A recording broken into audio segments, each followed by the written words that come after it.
You are listening to episode 8 of Turn Coffee into Client podcast show, created by myself, Bella, networking guru.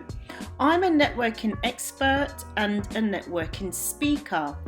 Event organisers and conferences hire me as their keynote networking speaker.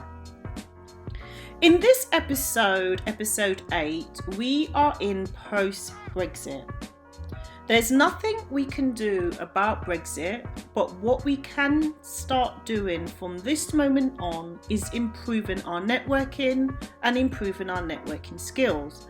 So I'm going to be giving you some tips on how you should start to expand your network and how you go about doing this.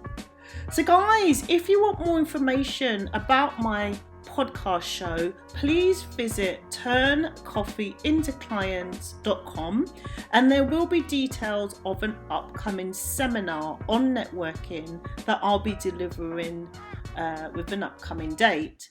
So guys, first of all, happy Valentine's Day.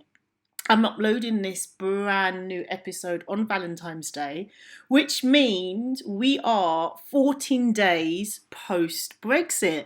So I'm wondering how everybody's feeling. Are we feeling nervous? Are we feeling worried? Or is this an opportunity?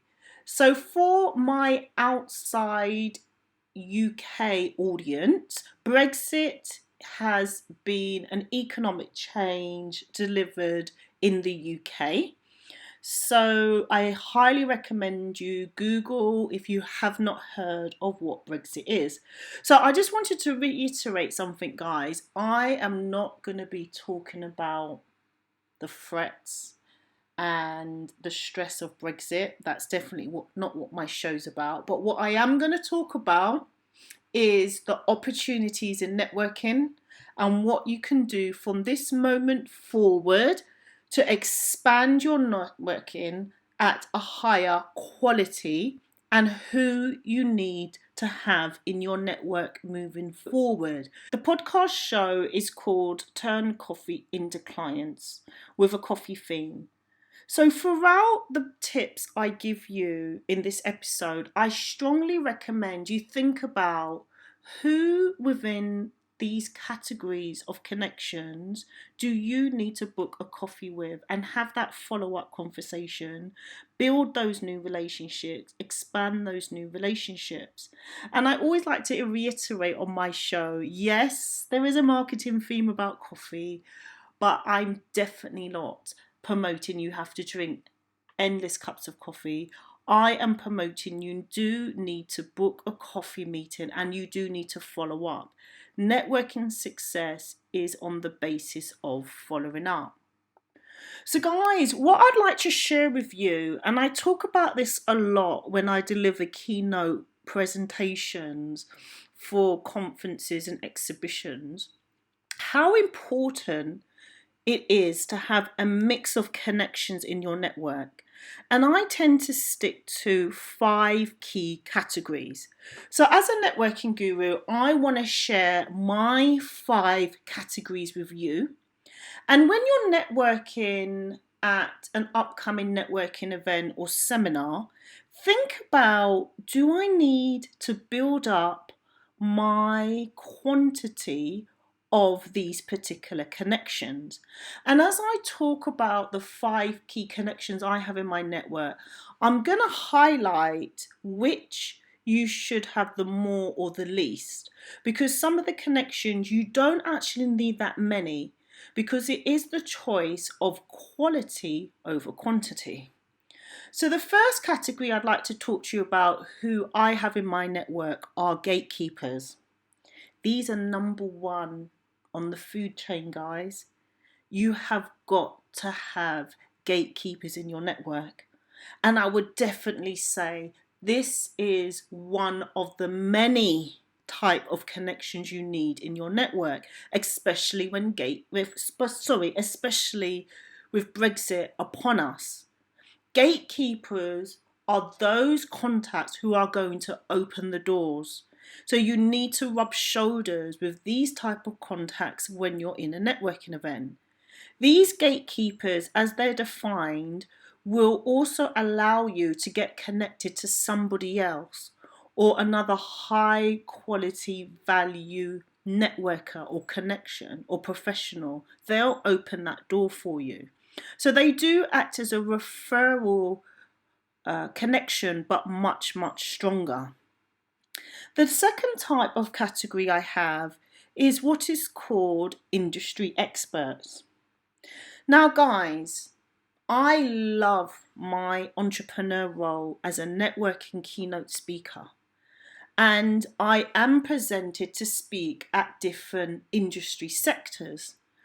In business, and I believe Richard Branson would agree, I would believe Alan Sugar would agree, Dyson, I would agree, many of the other entrepreneurs, that in business there is no way will know 100% of everything in your industry. It's impossible. No matter how many books you read, no matter how many seminars you attend, it's impossible. And yes, our brains are very powerful, but there's only so much information we can retain, which means the classic saying is true in business, that 80 to 20%. So you need to have a good percentage of industry experts in your network. And these are key contacts in your network that you can call upon when you're unsure of an industry. I'll give you an example.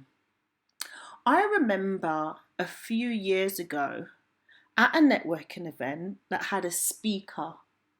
It was for finance, and it was for emerging markets and where to invest.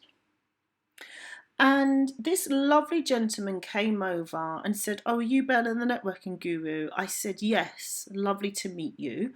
And he scheduled a coffee. And he wanted to improve his networking skills because he was traveling to New York. And we got talking, and he completed my client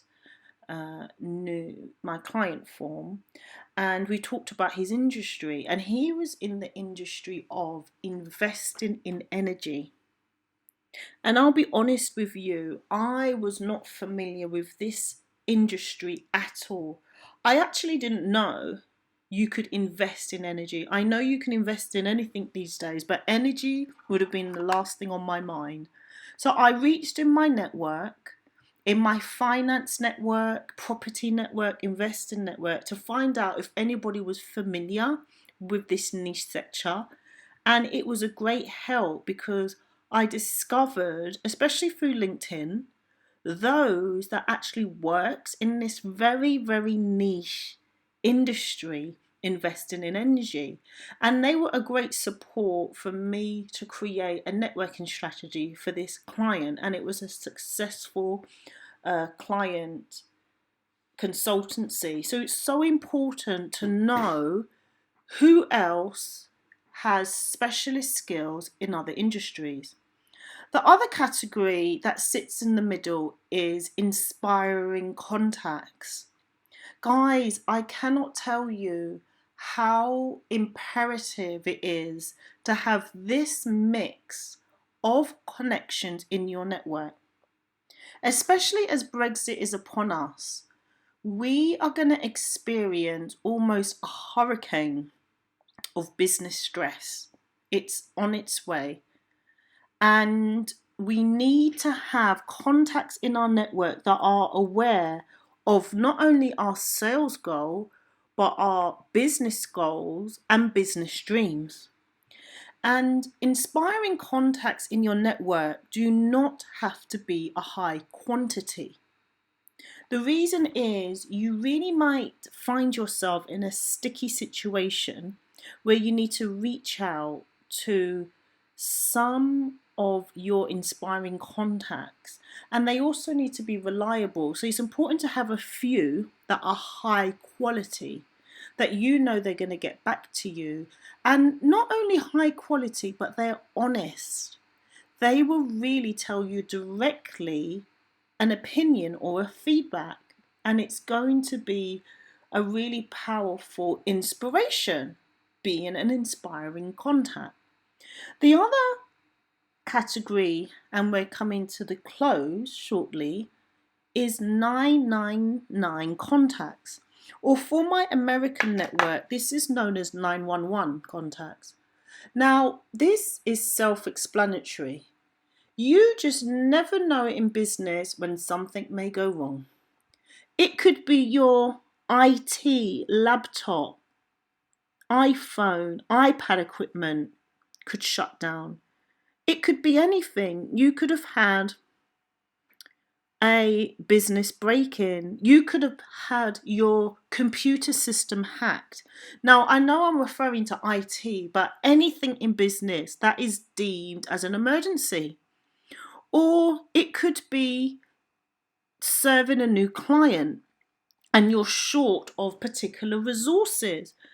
And so 999 emergency contacts are there for a reason.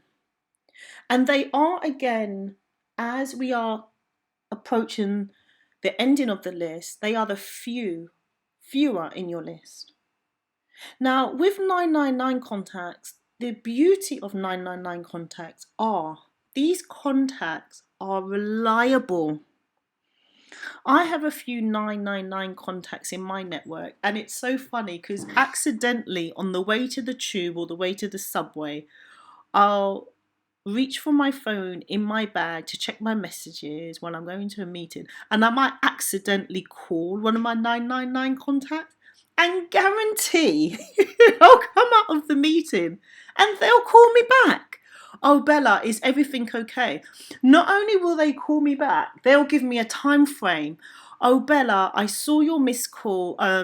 Do reach back out to me. Just to let you know, I will be unavailable in a meeting between 4 and 7, but feel free to call me anytime thereafter.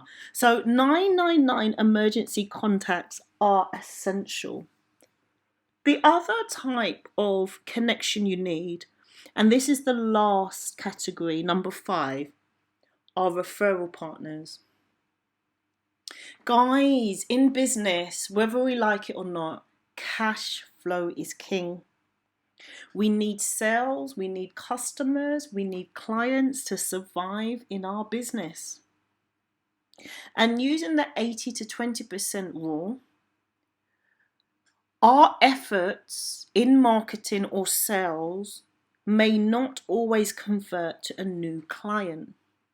Or depending on your industry, you may have a period of conversion because it may take some time for an invoice to be signed or for the decision maker to say yes. So it's important to have referral partners in your network. And referral partners tend to work on a mutual basis. I'll help you and you'll help me.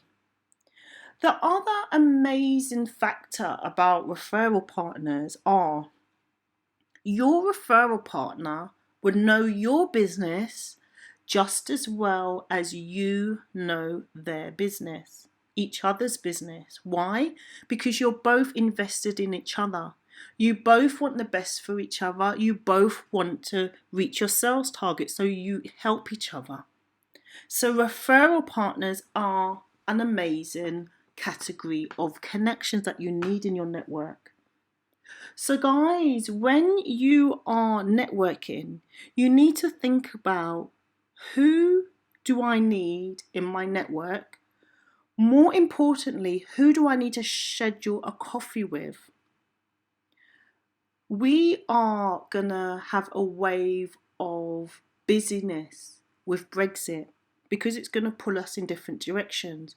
So you need to start thinking ahead. Who do I need to have coffee with in the connections you have and the new extension of your network? So think about that before you're networking. So guys, I hope you enjoyed this episode where I detail the 5 categories you need in your network and how essential it is when you're networking to think about who do you need to book a coffee with of these 5 categories that will help you survive post-Brexit. If you have a networking question for me, please do reach out to me. If you'd like more information about the Turn Coffee into Clients podcast show, then do visit the website turncoffeeintoclients.com. Do tune in next week and I will share another exclusive networking tip to help you improve your networking skills. Thank you so much for listening to Turn Coffee into Clients podcast show.